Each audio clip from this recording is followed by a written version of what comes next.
এদিকে জঙ্গল সাফারিতে বাঘিনী ওড়িশা থেকে বেরিয়ে এবার পুরুলিয়া ঝাড়গ্রাম হয়ে সে পৌঁছেছে বাঁকুড়ায়। বাঁকুড়ার গোপালপুরে বাঘিনীর ভয়ে প্রাথমিক স্কুল একেবারে শুনশান। ক্যান্সারে নেই আর ভয়, NCRI এ হবে এর জয়। আপনাদের ভরসা নেতাজি সুভাষচন্দ্র বোস ক্যান্সার হসপিটাল।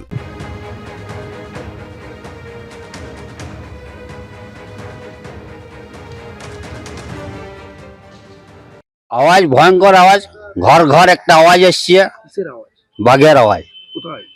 ওটা সেই জঙ্গলের মধ্যেই এসে বাঘটা। সেই গর্জনটা যখন আমরা পাই তখন আমরা জানি যে বাঘটা আমাদের সামনে চলে এসছে। এইখানেই আছে, এইখানেই তোমার এই যে ডিয়ার পার্কের যেটা ইয়েটা আছে আমাদের জলটা, এই জলটার পাশেই একটা বাঁধ আছে, বাঁধের পাশেই আছে। জেলা সফরে বেরিয়েছে বাঘিনী।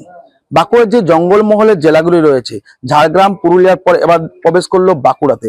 এই মুহূর্তে বাঁকুড়ার রানীবাঁধ ব্লকের যে গোপালপুর রয়েছে, সেই গোপালপুরে বন দপ্তর সূত্রে জানতে পারা যাচ্ছে যে গোপালপুরে একটি জঙ্গলে সেই বাঘিনী আস্তানা গেড়েছে।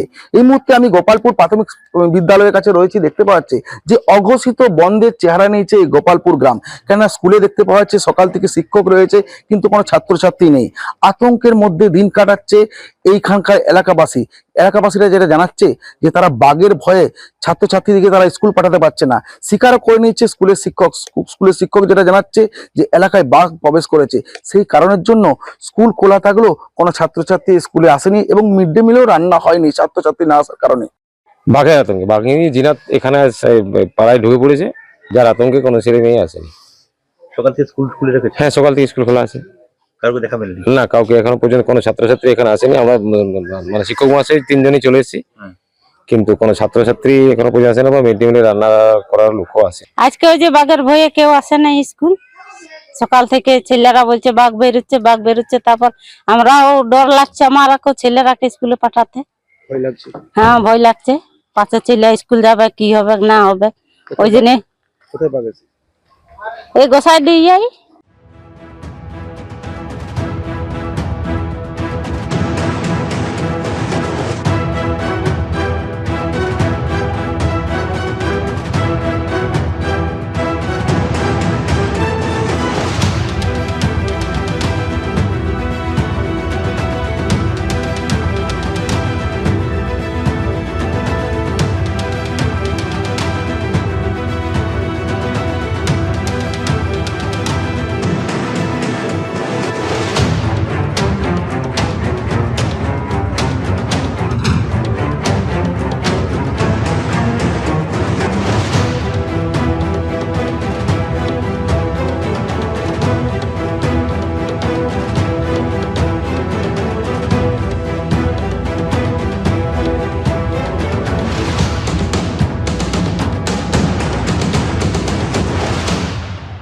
বাঁকুড়ার গোপালপুর থেকে পূর্ণেন্দু সিংহ, এবিপি আনন্দ।